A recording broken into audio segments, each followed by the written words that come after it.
Settle back now, content, comfortable, well-fed, and ready for some fine entertainment. Is everybody happy? Then let's go. It's showtime. Welcome to the Cuse Militia Podcast with those two unapologetically biased, orange-blooded homers, Sean and Joe. Most bullshit thing I've seen in 30 years.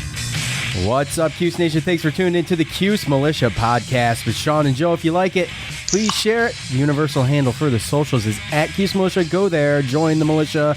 We are the only Syracuse sports podcast centered around giving you, the fans, a voice.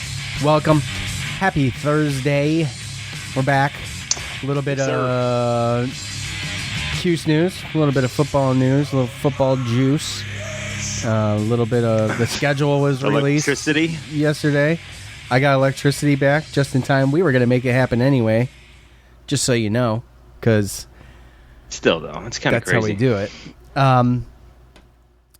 Yeah, it sucked. 2 days without electricity. So the one thing I learned is, since we're going to bring it up, the one thing I learned was the evolution of the gas can is the worst thing to happen to society. Have you bought a gas can lately? Like a 5-gallon gas can? You talking about the one with the safety nozzles? It's going beyond the safety nozzle now. Really? So I bought this. It's not the one where you just turn with the spring and push Oh down? my gosh. Do you know how many rotten ass nozzles I've broke with that stupid spring because that thing never worked right? That was years ago. So the first thing that goes on those ones is the spring, which is that's the main function of the can. Because without the spring, you can't turn turn the bottom of the nozzle, and right? Push it down, right? Right, yeah. right. So then the next thing to go on those is just where they're welded together down the middle. It just breaks, and so then when you're using it, gas is coming out of every orifice on the handle. I mean, it's a mess. But then they came out with the one. Do what? You broke up. What'd you say? The metal ones. No, the plastic ones. And then they redesigned the nozzle where you didn't have to twist it anymore. You push a little button in, and then it's like it depresses when you put it against a mower or whatever, and it lets it out. Yeah. And then when you release it, it clicks back. Yeah. Okay, those aren't That's what terrible. I'm talking about. Oh, okay. No, there's another one before that. Anyway, they don't sell those no more. But so yeah, they evolved. They fixed the nozzle thing, and it's not terrible. It's not terrible. But there's a little gasket in there. I think it's corroded because they put corn in gas now. Last time I checked, corn was food, but then someone had the bright idea where we use it for gasoline, ethanol. It's terrible. It's the worst thing that happened to gasoline since these gas cans. Why? So ethanol, it destroys small engines. I mean, it's terrible on them. It's awful on them. Kid's dirt bike, I've had to rebuild the carburetor on that thing. I've rebuilt just this year. I've rebuilt the carburetor on the weed whacker, the blower, the lawnmower. My oldest mows lawns around the neighborhood, so he's got all this equipment he's constantly using. But anyway, back to my point on the gas can, because the thing is such a piece of crap. So I had to buy another one today, and I'm going. You bring it to the gas pump and you go to fill it up, and you know how the gas pumps automatically turn off when they. Yeah. Get to a certain point. Get to a certain point. Right, exactly. It's an overfill safety thing, yeah. Right. Yeah.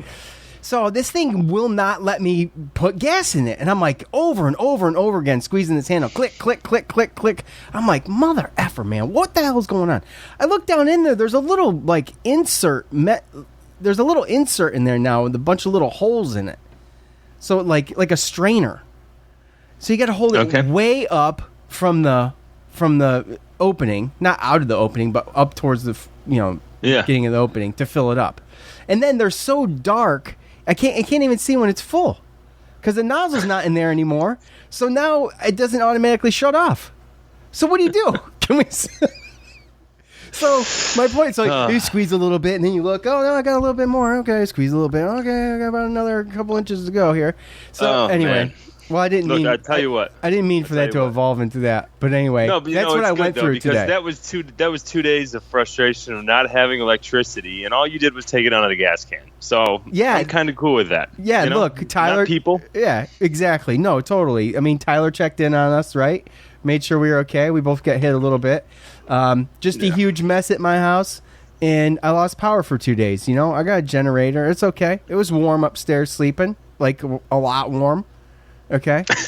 Warmer than usual. I was promised electricity by 6 o'clock yesterday evening. Then it was 11 o'clock. Then it was 4 o'clock to 6 o'clock today. That came and went. And then that stupid gas tank. The gas can today. That was an issue. Can. Yeah. So, anyways, good times. Well, I'm glad you don't have to worry about it anymore. Well, for right now. I know, and I think we just went on, like, according to this, probably about 5 minutes of nonsense. So let's get to it. The first thing we need to talk about is Bet Online. We all know the sports are coming back. We're going to get into some of that, some of the happenings in the NCAA and with Syracuse football, the ACC schedule. Now, that's just going to give us more stuff to bet on. You know what I mean? So, sports keep coming back. NHL is in full swing. MLB is in full swing. Basketball's kind of back or something, I think. NBA, whatever that is. So, Bet Online has all the odds, futures, and props for you to bet on. Go there. Floyd Mayweather is doing some kind of thing where he's giving out jewelry or something. You can bet on the price of his bling, maybe win some of it or some other prizes or what have you. But look, here's the deal. Go there, Bet Online. Visit it today. Check out all the odds. All right. They're up to date on sports news. They got the articles, all that stuff. You can go there for that too. Don't forget, though, to sign up and take advantage of all the welcome back to sports bonuses. And remember, they support this show. If you support them, we appreciate it. Bet Online, your online wagering experts. So next, of course, we've got to talk about Manscaped. Now, look. Here's the deal with Manscaped, man. It's called Manscaped, okay? It's a great way to promote this product, get men to buy it. You want to feel good. You want to be clean. You don't want to be like freaking Bigfoot, you know. You want to be tidy. Yeah, you want to be a little tidy. You don't want, I mean, look, man, the forest has creatures. I'm just saying, it can get nasty, bro. So. Bet Online. Bet Online does actually not have anything for this, but Manscaped does. And the best thing about Manscaped is it's not just for men. I mean, women. I know there's at least a few of you out there listening. You could take it. You can use it. Works in the shower. The redesigned 3.0 is the third generation, hence 3.0. The mower? It's the mower 3.0, Joe.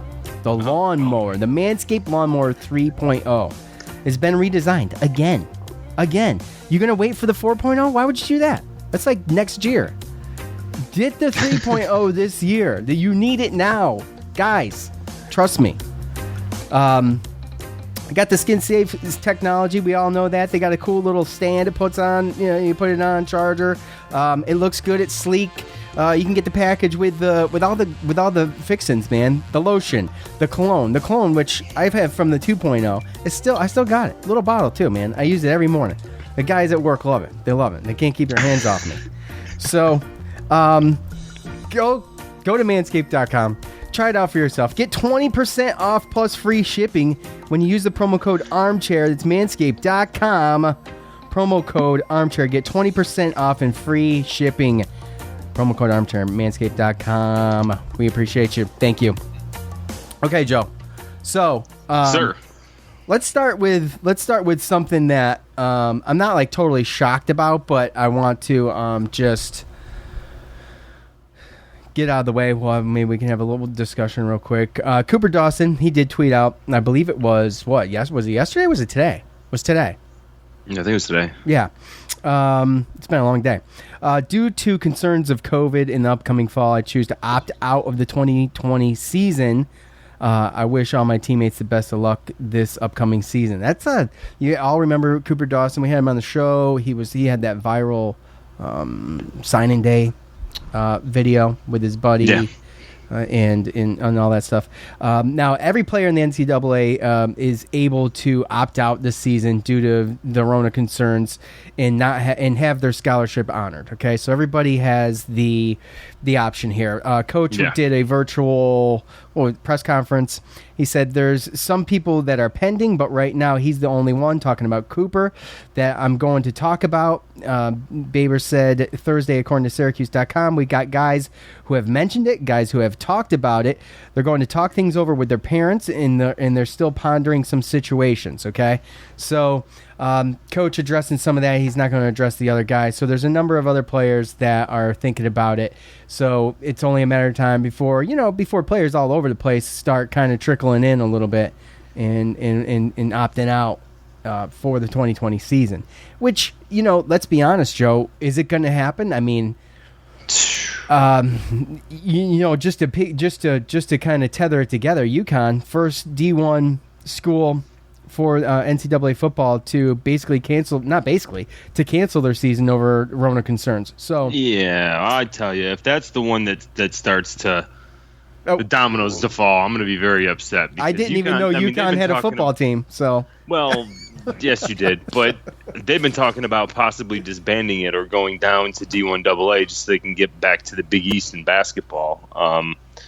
So keep going. I'm listening. My fridge is unplugged. No. That's no good. No bueno, bro. No bueno for sure. But yeah, so it's not a surprise to me. I don't think the UConn football, I don't think that was their moneymaker, especially being in the division they are, being in the American Conference. So I just hope that that's not the reaction that makes the dominoes fall. As far as the players opting out, I know that they just made that. The NCAA just made that announcement. I think it was yesterday. It was very, very short time ago where they let kids know that they weren't going to lose their scholarships if they opted out. And obviously we knew that was going to happen. And to some of my points and your points that we've made before, I mean, we knew. I mean, look, this is the thing. When we talk about, and I'll read a couple tweets maybe or some stuff. We'll get into that when we talk about the schedule. But, Joe, no one's forcing the kids to play. They're honoring scholarships, and no harm, no foul. Okay, it's up to them. All right. So if we could please stop the virtue signaling about, there should be no sports and just shutting everything down. Hello, I mean, let's just take a step back. Let's let the chips fall where they may, and we'll see where we're at come September. We still have a whole month.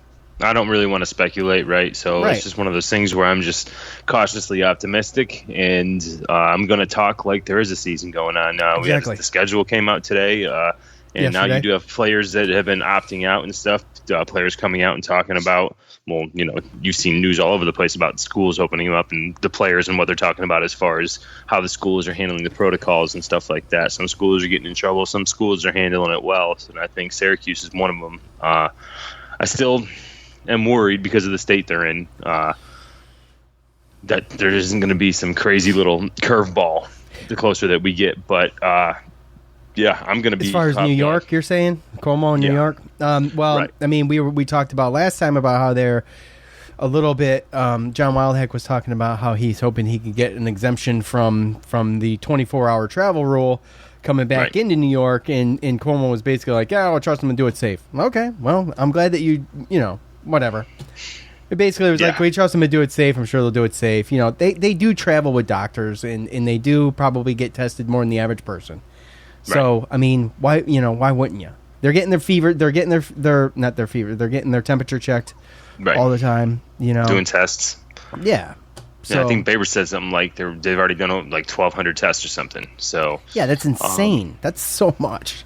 And the thing is that you are going to see players going. I probably read the same article on Syracuse.com that you did, and they talked about Cervase and Cisco talking, and it didn't sound like. Cisco, it sounded like there was no doubt he was playing, and you just hope that the kids don't get on other kids who decide not to do it, because obviously you have a team with 85 scholarships. You have that many players. You have kids from all walks of life all around the country, even other countries, right, like Germany and Canada as well. So Hawaii, you don't know what their parents, what they think as family as they go. Everyone's got their own opinions about it. So, they're not going to lose their scholarships. I don't know if they're going to. Are they going to get another year of eligibility? Or I don't know. I didn't read anything about that. That was just what I was going to bring up, more or less. Like, if you have a red shirt, then maybe you can use it to where you don't, fall back one year. But they should definitely allow that. At the very least, if you didn't use it, you should be able to for this. Right. Well, essentially, you could just. You don't even need to say it. You could just use it. Right, but I guess that's really like throughout history, things happen, and you have to make what decision what's right for you, right? Yeah. I mean, you have seniors out here. I mean, you have, who is it? I forget his name now. I think Micah Potter, I want to say something like that. But he's a guy from Penn State, defensive player. They're saying that he's like, right now, like a top 5 pick in the NFL next year. He's one of the players that announced. Another receiver, I think, over at Minnesota, Bateman, he announced he wasn't going to play. A defensive lineman in Miami, he announced. So you're starting to see some players announcing. And I can see some players that maybe don't want a chance injury and they're going to get drafted next year. They're going to go into the draft. But you have those seniors and stuff, right, where now you're going to have some guys that are like, do I play? And am I going to be able to come back? Or is this it, right? Because some seniors, they got to play to prove themselves to get into the draft. And if they don't have if they don't regain the year of eligibility, then that puts them in a bad spot. So because they got one shot to do it, which is why I think I think most know my feelings on it, but I think that's probably a good thing to let them have that year of eligibility. I mean, this is uncharted territory, basically. I mean, right now, sometimes like something like a Cordy can happen, right? Because you can get a red shirt for just sitting out a year, but you can also get a medical red shirt as well. Mm-hmm. So maybe that's something that ends up, being a compromise come maybe next year or something. Okay, moving on. Dino Babers' son-in-law, former offensive tackle for the Syracuse Orange football team. He signed with Arizona Cardinals as a free agent. So, congrats to Coda Martin. So, that's pretty cool. Yeah, absolutely. All right, before we talk about Deuce, Joe, you want to talk about JUCO transfer Isaiah Jones? Yeah, we can talk about him real quick. Isaiah Jones from Cocoa, Florida, played in JUCO in El Camino College in California. So that's a nice little. Damn, he's living in the best of both sides of the country there. Hey, you never know, because Florida is so stacked with talent that sometimes you got to get out of there to get opportunities, noticed. Especially in JUCO level type stuff, right? So, 6'4", 180 pounds. So he's skinny, but he's got some height. He's got, I think, 4 years to play 3 years or something like that. I think he's only played 1 year. So, yeah, he'll have 4 years to play 3 seasons with the Orange. So he can redshirt and he can get in there and gain some weight. And you never know. Maybe it's just one of those guys that was behind a whole bunch of guys in a just talent-laden Florida high school program or state program. Their whole state is just really good, and there's so many prospects that come out of there. And, maybe it's also a growth spurt. You see all the time kids grow 2, 3, 4 inches after high school. So he went to junior college out in California, and it just seems to me like it's just one of those flyers, We've lost quite 2 or 3 receivers now, right? At least Cam Jordan. Cam Jordan. Yeah. Tristan and Kevin Jackson. Mattal. Yeah. And then Tristan Jackson left. Yeah, so who knows what he's going to end up doing. But, yeah, I mean, just a diamond in the rough, throwing darts, man. Well, it has been since, I had this written down here from 247 Sports.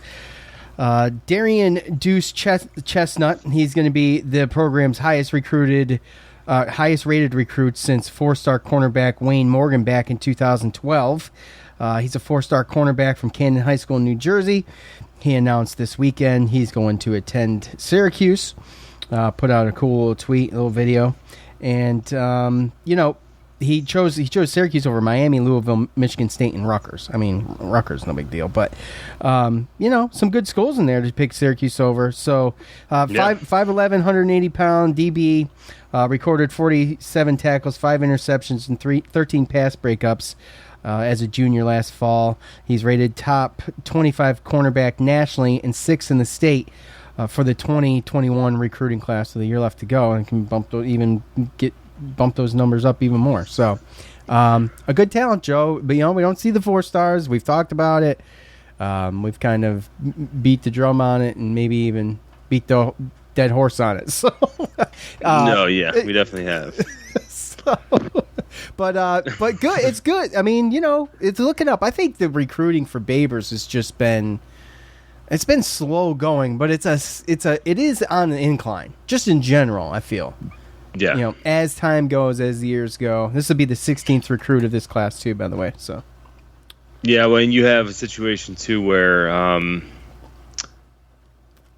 having the coordinators that he's had. I know Tony White. He was he's pretty good recruiter, especially. I mean, he's been out west. He knows out west. So I think he won a conference recruiter of the year a couple of times when he was in the MAC a few years back, and hopefully we can make some inroads in some places like that. I know also the offensive coordinator coming in coached with Babers, and he coached down in McNeese State, down south, and probably made some inroads down there, and has some high school coaches in some areas that he's got some relationships with. And again, he's a good recruiter. He's been a head coach, so he hasn't had to go crazy, recruiting past couple years, but he's going to get back on the trail. And I just think Babers had to go old school a little bit. I think we're going to see a little bit more ground and pound. I don't think we're going to see as much go, fast as much as he talked about. And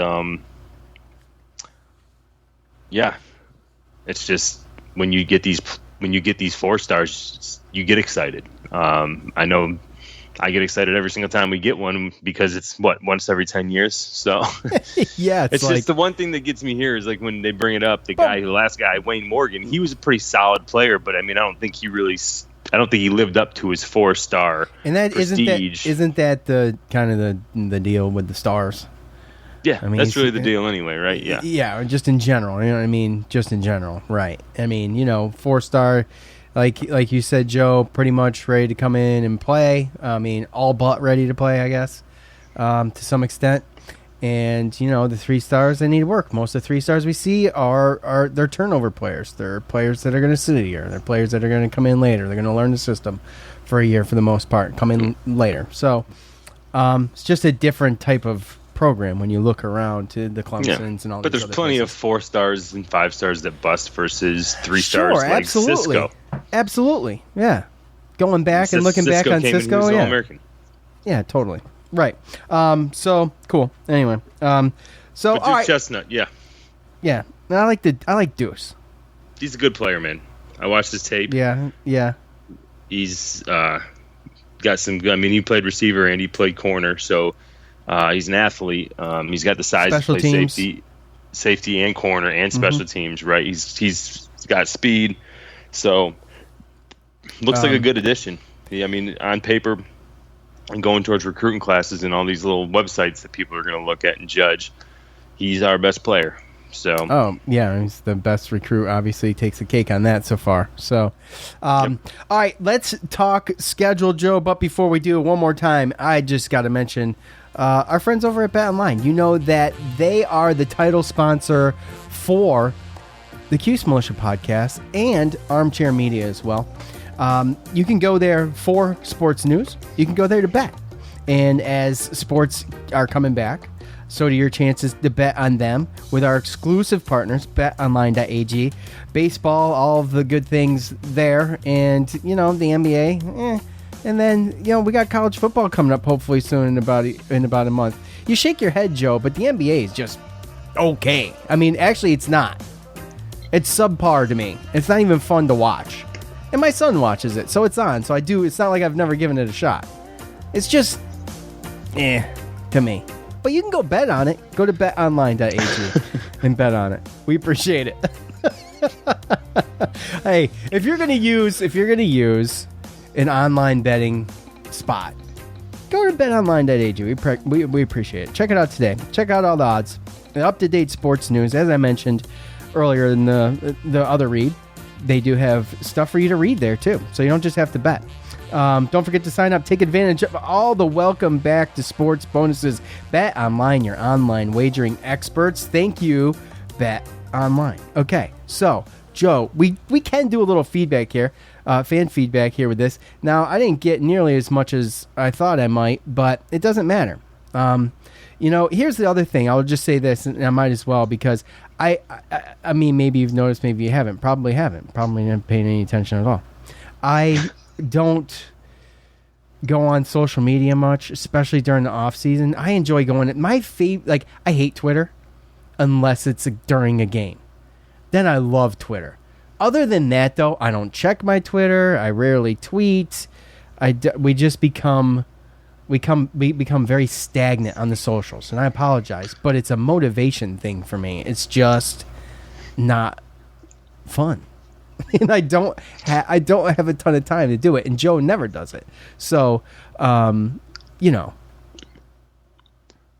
Right? It's tough. So, anyway. Yeah. I got to kind of save my sanity from social media nowadays, so. Oh, yeah, I know. Everything's horrible there. So, anyway, I got this schedule in front of me, and we've got the breakdown. If you haven't seen it yet, you can find it. I got it from the ACC Network on Twitter. Official page, and you can take a look at the whole ACC schedule. And they do. I kind of like it. I didn't like this way that they did it at first, Joe, but I kind of like it now. I kind of like it. Why? You don't like it? You don't like the graphic with all the teams and how it's broken up? Oh yeah, I mean I like that. Yes, I like that. Oh, okay. I thought you meant like the way that they were doing the schedule. Oh no, I mean, well, that's just look. If the season happens, I don't give a rip about how they did the schedule, but this graphic's cool. So anyway, I did ask for people's thoughts, and we'll go over a couple of those maybe here in a little bit. So anyways, Joe, opening up with our away game, 2 away games to open up, one against North Carolina and one against Pitt. Yeah. So and then we play, and then we'll play Georgia Tech at home, and then we'll take a bye week. 2 bye weeks this year. There's not. There's usually only 1, right? There is 2. Yep. Okay. All right. Yeah, there's normally 2. Okay. That's a tough start. That's a really tough start, and I saw a lot of optimism, which I like, which made me feel like I was just Mr. Negativity, because I saw possibly, let's see. Well, let's go to Twitter. Go ahead, Joe. Go ahead. Let me find this. Well, I mean, it's a little bit different. It's the same in the fact that we still were going to have 2 away games in starting the season. If you remember the schedule before, it was going to be at Boston College and then at Rutgers to start the season. So starting the season with two games, this probably still has something to do with the dome. And honestly, that's right. Yep. And honestly, I don't like getting the North Carolina ad. Honestly, I'm a big fan of North Carolina this year. I think they got the second best quarterback. I think they got an NFL quarterback, and the way they played Clemson last year. You think they finished second this year? I think they finished second this year, even in this format. So that's going to be a tough game on the road, especially first game with the 3-3-5. It's going to be tough, but I know that Babers did bring up another good point too, is that by bringing in a different offensive coordinator, a different play caller, and then bringing in obviously a different defensive coordinator with defense, then other teams really don't have tape on us. So it's true, but you got to be gelling. Going to be real. What's that? It's true, but you got to be gelling. I mean, if you ain't gelling, it ain't gonna matter. Right. Well, yeah, and that's what I mean is you got to be able to gel, but also you can, but you can get away with some things. Sure. When the other teams don't know what you're doing. So then it becomes a game of chess and all that kind of stuff. So you never know early, surprise a team, this and that. I know that Pittsburgh's our rival. We play every year. So hopefully we can kind of get all our – I fully expect to lose the first game, and I hope that that's more of a kind of getting all the kinks out. Just get it over with kind of thing. Well, yeah, but that's also going to be, I think, one of those things without spring practice, without – being able to have the in-person time type stuff that you can have with the kids, then, and I believe Babers even said it, that he doesn't think that game one is actually going to be what the starters are going to be. Like, I don't think you're not going to see your best starters, right? And that's really what it comes down to, because a lot of times when you look at college teams, especially when you look at younger guys too, the best athletes and actual players sometimes aren't playing because they don't understand the concept, the scheme, their job. They don't know all the plays, things like that. Sometimes it takes time to click.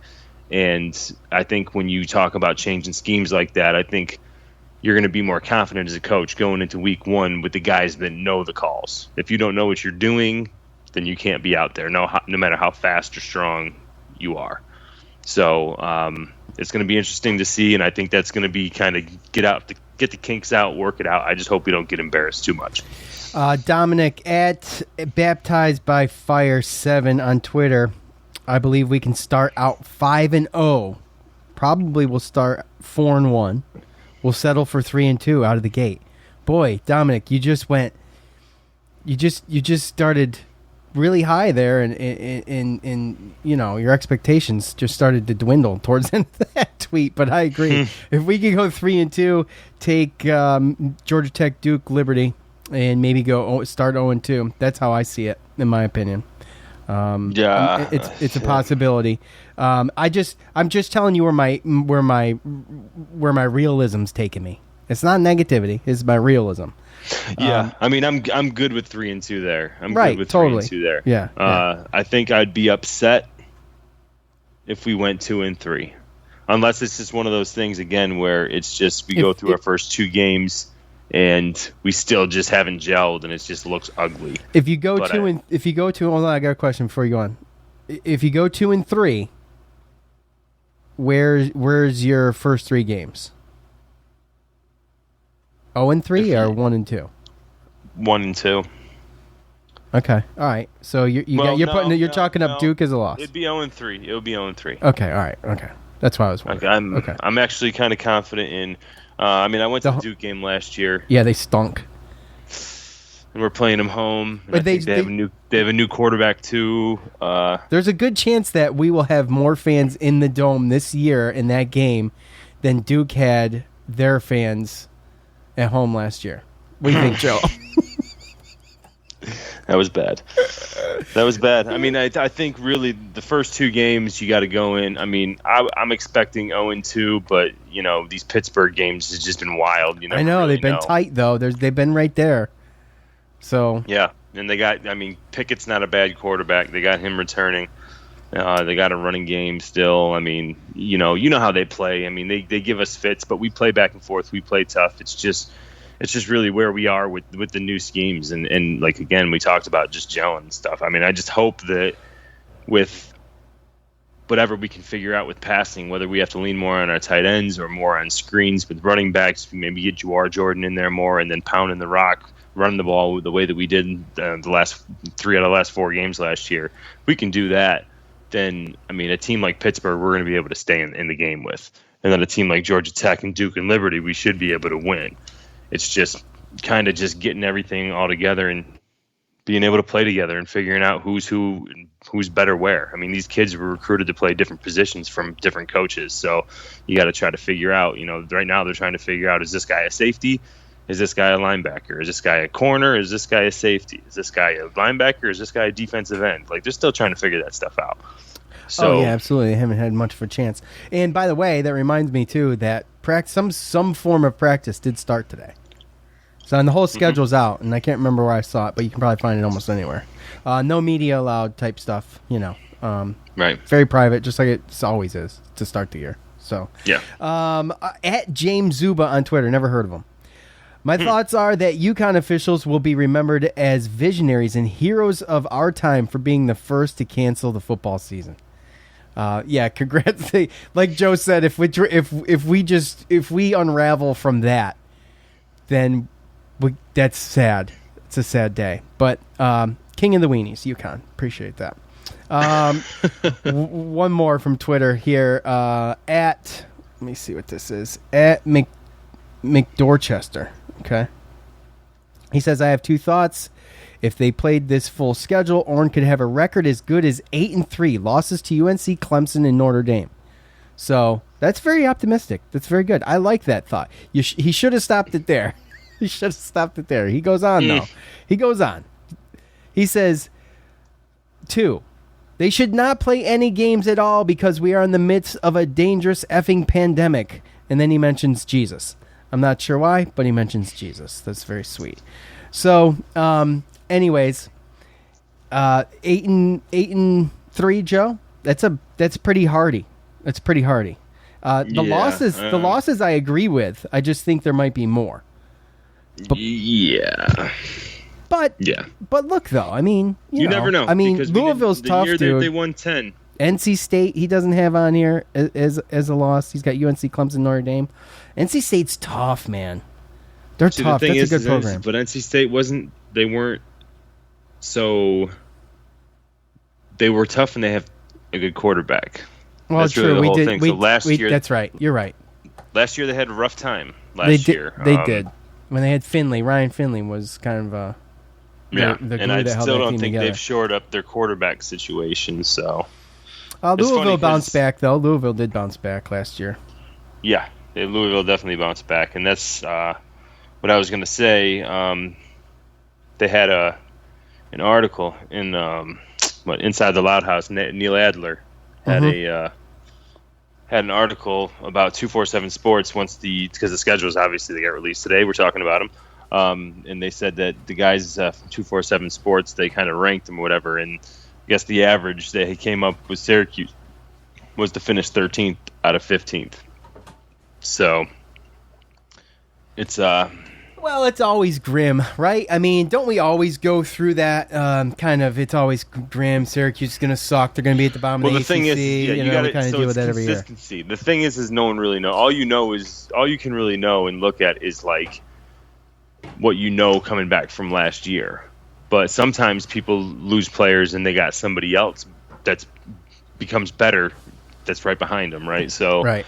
Or teams, people don't know who's redshirting and who's this, and who comes in. So, we were ranked somewhere around, I think, the last in our division or second to last in our division the year that we came in second, and we won 10 games and went to the Camping World Bowl, yeah. So, So that's really where they had us. I guess they said they had 2 guys had us at 14, 2 had us at 13, and then 3 had us at 12 out of 15 teams. So, but like I said, it's interesting because remember when I told you how top heavy it is with the away, and I was going to kind of wait. Yeah, I was waiting exactly. for something like this to come out to kind of to see it. To see it, and when you see it, it doesn't make it much better. Well, no, be because honest. okay, so their away game, according to their ranking right here, they had our away games: Clemson number 1, Notre Dame number 2, North Carolina number 3, Louisville 5th, and then Pittsburgh 8th. So our 5 away games, they are against 5 of the top 8, and basically it's 4 of the top 5, and then 8th Pittsburgh. So the weird thing about that is the 4 of the top 5, like they mentioned in this article. Probably, even if they were home, we probably wouldn't have beat them. So it doesn't really matter that we have them on the road. Right. It's just, but then when you look at our on the road, our home games, NC State, they have ranked 10th, Wake Forest 11th, Duke 12th, Georgia Tech 14th, and Boston College 15th, and we're 13th. So basically all our home games are against all the other bottom 5 teams that are surrounded by us. Yeah. All right, let's move on to Facebook. What do you say? Okay. Sure. And before we leave Twitter, though, officially, pipe it down, Larry.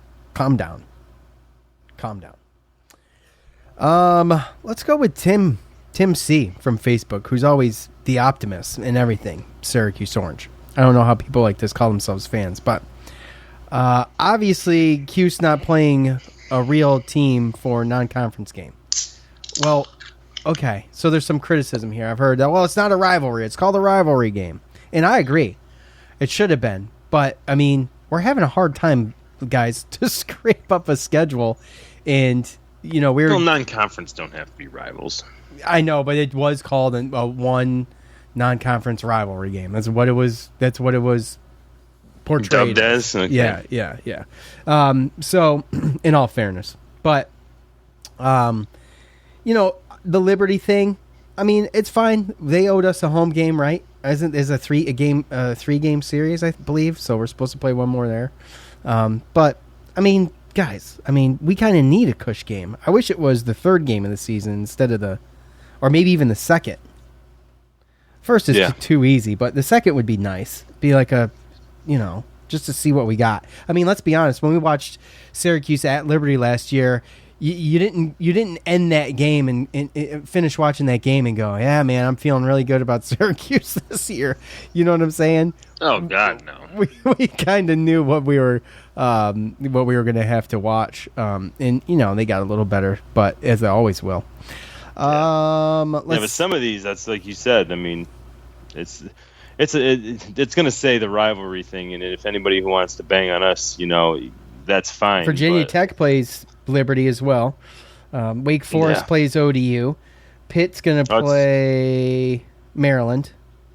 See, now that's a legit one. Notre Dame plays Western Michigan. NC State plays Liberty. So Liberty banging out the ACC squads. No, I mean they're an independent school. Yeah, well, they got to get some games in, right? They followed Notre Dame's independent model. Yeah. NC State doesn't have one scheduled yet. Boston College and Ohio is a huge rivalry game. Yeah. And not, did I say NC State? I meant North Carolina doesn't have one scheduled yet. Yeah, neither does Clemson. So, yeah. Anyways, still got to fill in a little bit. Let's do one more here from Jeremy. Jeremy J. Virginia has the best draw. How do we not play them and get all the best teams and teams who will have good records at the end of the season? Word salad. I have no idea. So. Yeah.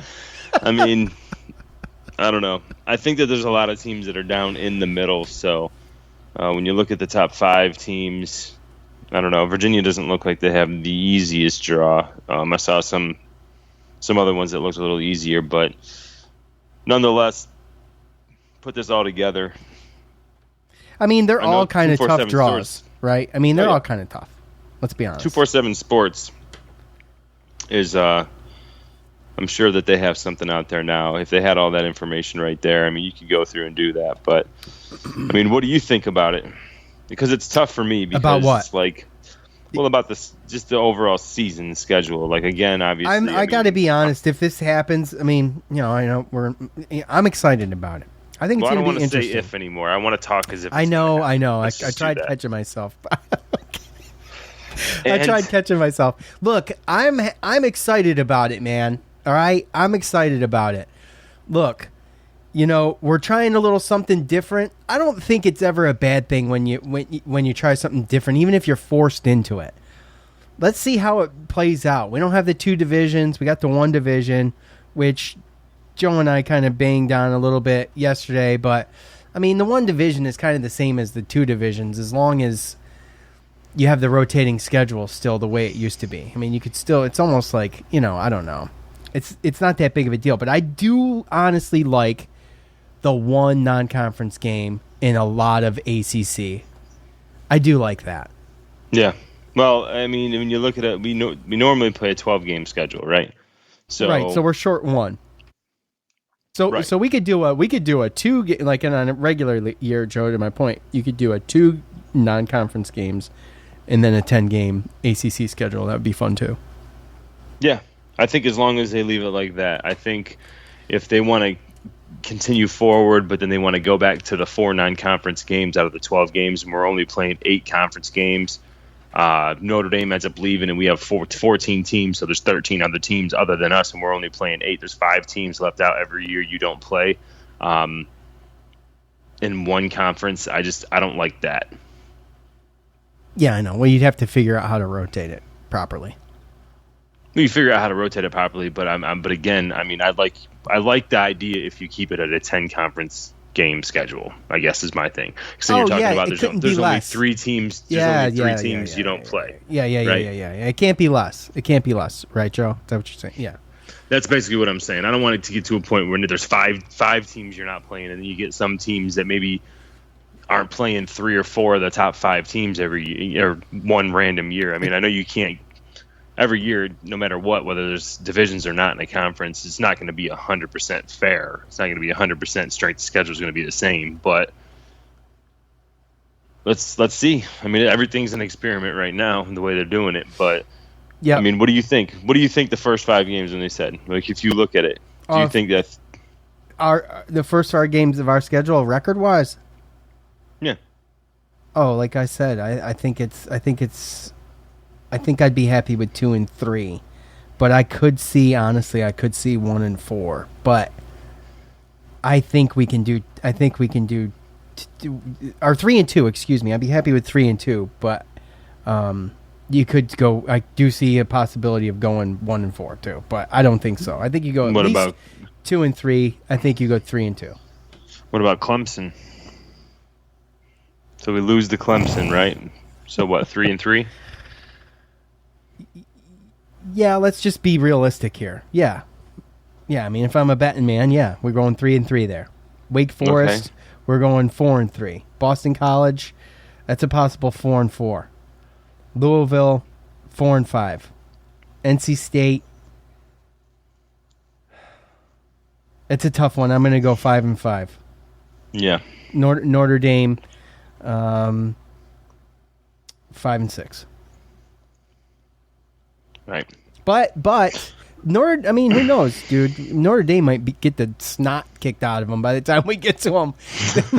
Well, okay, so they might be a shell of themselves by then. We play them after they play North Carolina the week before we play them. So at North Carolina as well. I mean, the way I look at it is this, right? I mean, in kind of how 247 Sports, it's not obviously always the same, but it looks traditionally like every game we have at home is winnable, and other than Pittsburgh game, I think we're going to lose all of our other away games. So that's kind of my realistic look at it, really. Yeah, that's the one I would have too. Pitt. Yeah. I think Pitt's the only realistic, and I don't even know how realistic it is. Yeah, it's very optimistic in my opinion. But yeah.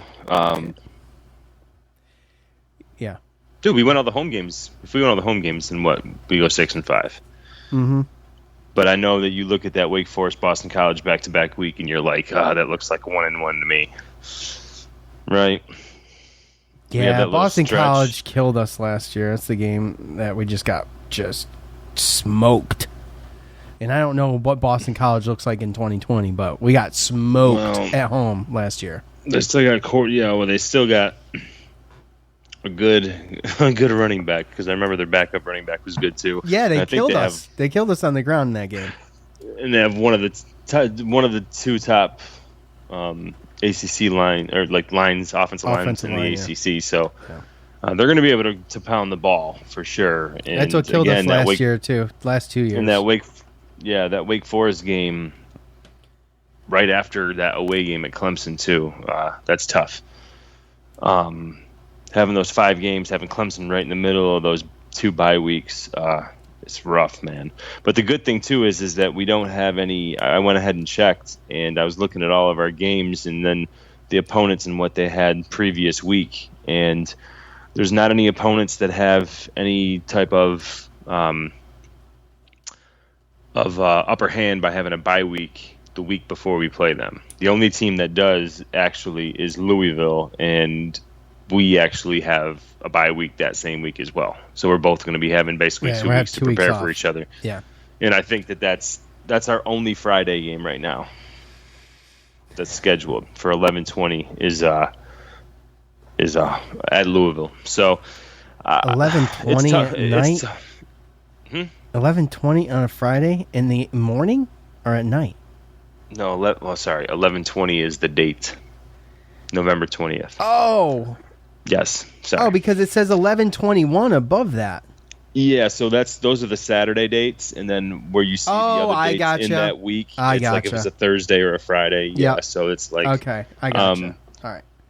Right. So realistically, when you look at it, if we were to beat Pittsburgh and then win all our home games, best I see is 7 and 4, But I could see something disaster. I could see a 4-7. Yeah. Which, you know, I'm probably going to go somewhere in between that, you know. And then that's the other thing too is if they drop a game, are they adding? I mean, what's the deal with bowl games? No, I don't. I don't know. I don't know nothing about bowl games. I haven't heard anything about that. All I've heard about is ACC championship. But you got to imagine, dude, if they go through with finishing the season, and you got to think of from the NCAA's perspective, who has just got money signs in their eyes. They get through that, they're going to set up bowl games. It's inevitable. It's happening. Oh yeah. But what it looks like, I have no idea. And all the bowl games are after the election, so we'll be fine. True that. Touche. All right, look, one more from Facebook. Jake M. Facebook won't happen. What won't happen, Jake? I don't even know what he's talking about. Nah, like I said, you have all these people that are gonna. It's not gonna happen. It's not gonna happen. I'd rather be pessimistic about it, and then when it doesn't happen, just be like, oh, whatever. Than being like looking like I don't want it to happen. Yeah. Why am I staring at your door? There he is. Like looking at. Oh, there it is. The Express. Is that it? Oh, it only does it once. Okay. I could barely hear it. I heard it the first time though. It's gone, Joe. Joe lives by the railroad tracks. He lives on the other side of the tracks, actually. So, anyways, all right, Joe. No, that's the Express ghost haunting all the fans that don't want the season to go on. Yes. Yeah, let's call it that. Thank you, BetOnline. Thank you, Manscaped. We appreciate you. Thank you to Armchair Media for distributing this mediocre mess. And thanks to all of you for listening. We appreciate you guys. If you're still there. All right, Joe. Hey. No final thoughts. You've bloviated enough tonight. So I'm glad it worked out. Got electricity back. Everything's good. All's well. There you go. Appreciate you guys. We will be back ASAP. For Joe, I'm Sean. We're out. Thanks for listening to the Cuse Militia Podcast, the fan's voice with Sean and Joe.